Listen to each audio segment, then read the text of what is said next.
Was smoking all my dragons, divine, righteous, almighty, greats, overachieving, never slacking.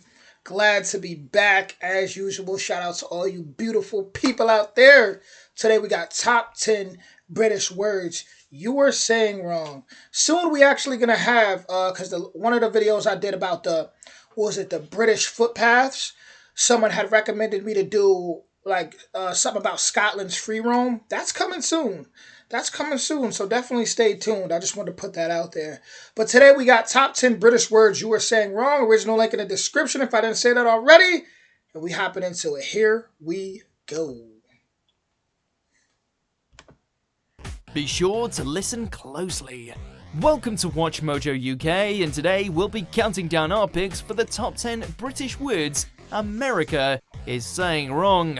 Before we begin, we publish new content every day, so be sure to subscribe to our channel and ring the bell to get notified about our latest videos. For this list, we're looking at words that have distinctly different pronunciations across the pond. Anyway, we're obviously having a bit of a laugh here, so let's not turn the comment section into World War III now, shall we? Honestly, some of us Brits, including People love arguing, I swear. I swear. I haven't gotten much trolls lately, but sometimes I don't have people comment just to make fun of me, and I really don't care. I don't look at myself as much of a looker anyway, so if people comment about my appearance or something, I laugh at it. But it's like people, the World War III thing was funny because people they literally, you could tell, people be wanting to argue so bad with other people, with you. I mean, come on, guys, let's be mature. me myself, say these wrong too, so no hard feelings, right? Number 10, tomato. This fruit can cause more confusion than you'd think. You like tomato? And you like tomato? The two ways to say tomato are one of the most prominent differences, thanks in part to the 1937's Let's Call the Whole Thing Off, a duet originally performed by Fred Astaire and Ginger Rogers for the film Shall We Dance? The song features different pronunciations as a main part of the lyrics, including those for tomato. Simple a word as it is, it's one of the most common words to be lost in translation, with Brits abroad often having to adopt the American tomato just to be understood. My name is really Tom Ado. Number 9, bald. Tomato. I always thought that came from like mafia movies or something. Always thought it was the Italians that really made that widespread. For whatever reason, it's common in America to pronounce this word as though it was spelt with an O and not with an A, which led to some confusion. You don't want to accidentally insult someone who's sensitive about their hairline just because you didn't hear something correctly, after all. The American pronunciation of bald has more in common with the British pronunciation of bald. I don't know how good they would do in America, because, listen, especially us so-called black folks, black Americans, we always roasting each other's hairline. That's like damn near part of our culture. We always making fun of each other's hairline, so we call each other bald, all type of stuff. So, y'all have to tighten up over here with that one. Don't get too offended. Bald. I mean, is someone talking about their hair or text formatting?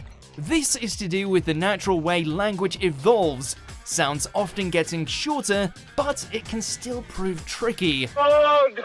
I am affected by a bald patch. I'm healed!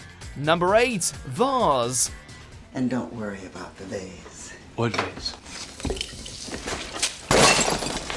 That vase. Actual linguistic studies have been conducted on different ways people can pronounce this word, whether it's said vase like Mars or vase like haze generally. The former is the British version and the latter the American.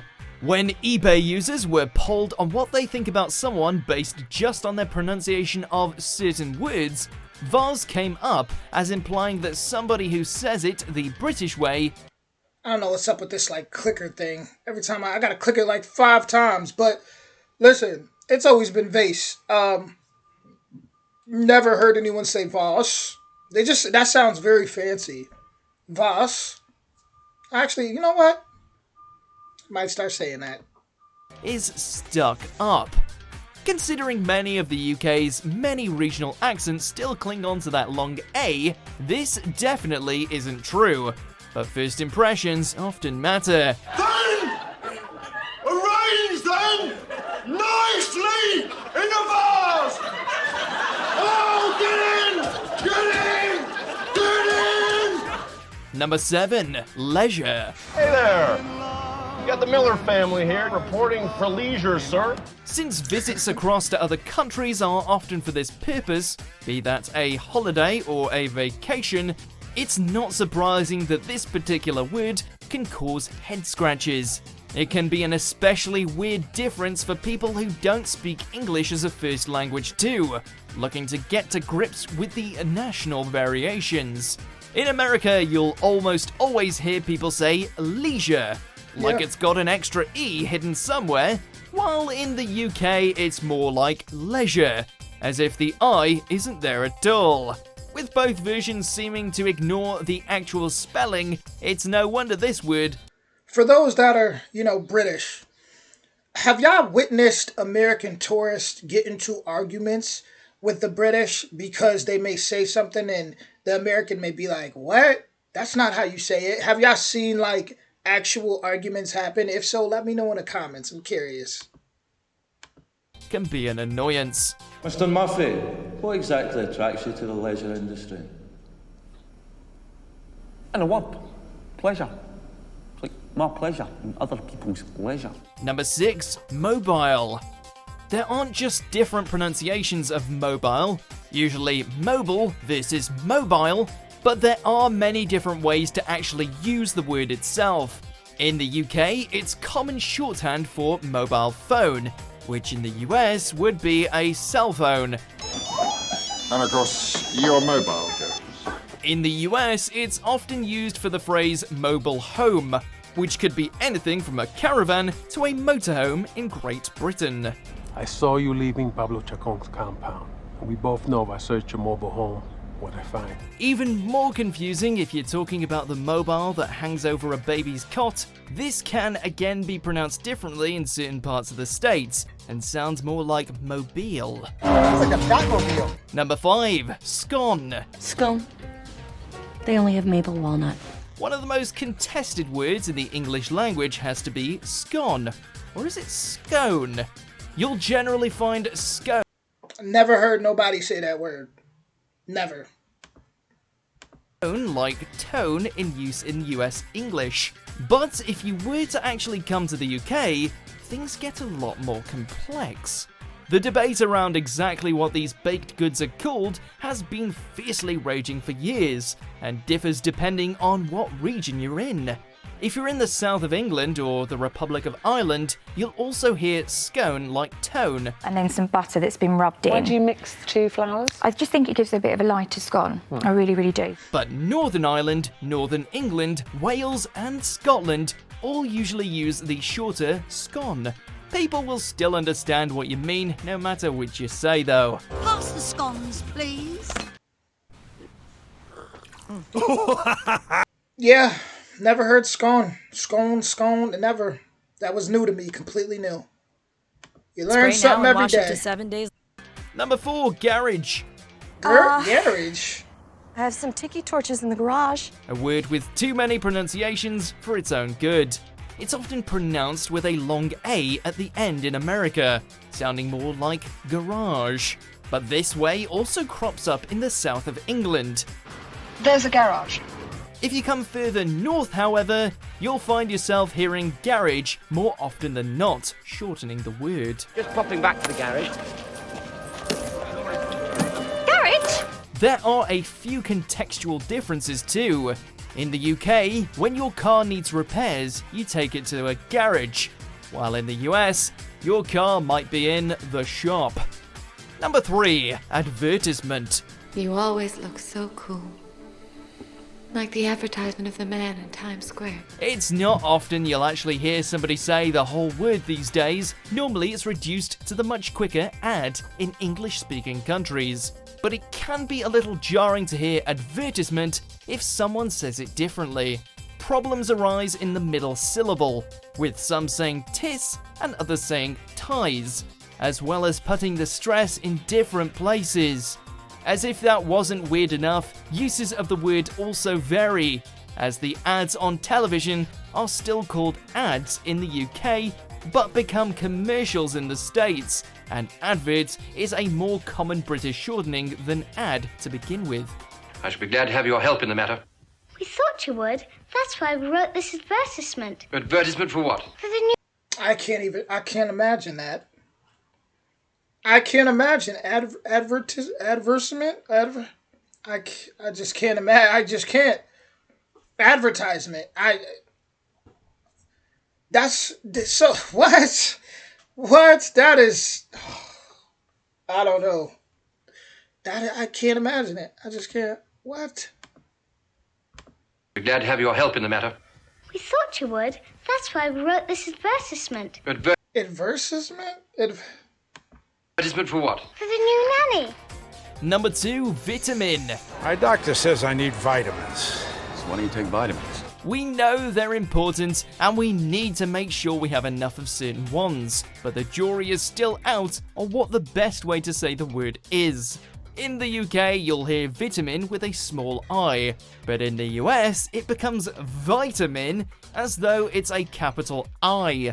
The short I pronunciation is a lot more common throughout the world than the American variant, the word being said this way across Europe, and you may even run into it in Canada, where the two lexicons are thoroughly mixed. I don't like taste of vitamin C. Number 1, aluminium. I do aluminum siding, roofing. This is one of the rare cases where a change in pronunciation has also caused a change in the spelling. They really do skip out on the second I in North America. But actually, this is one instance where the Americans might be right. Humphrey Davy, the British chemist who first created the element, wanted it to be called aluminum, in line with other alloys like platinum, but he had a lot of critics who wanted aluminium, more like magnesium. Say it again. Say it again. Aluminium. Okay, you say it. It's aluminum. Aluminum. Okay. Aluminum. Eddie? While Davy used his spelling, other scientists used their own. In 1828, Noah Webster used aluminum in Webster's dictionary, though official chemistry bodies prefer the other version.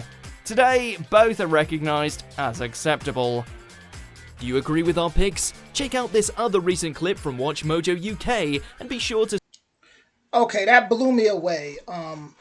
The craziest one for me was advertisement, or have it like advertisement. I never knew that they pronounce things like that. Like garage was garage, advertisement.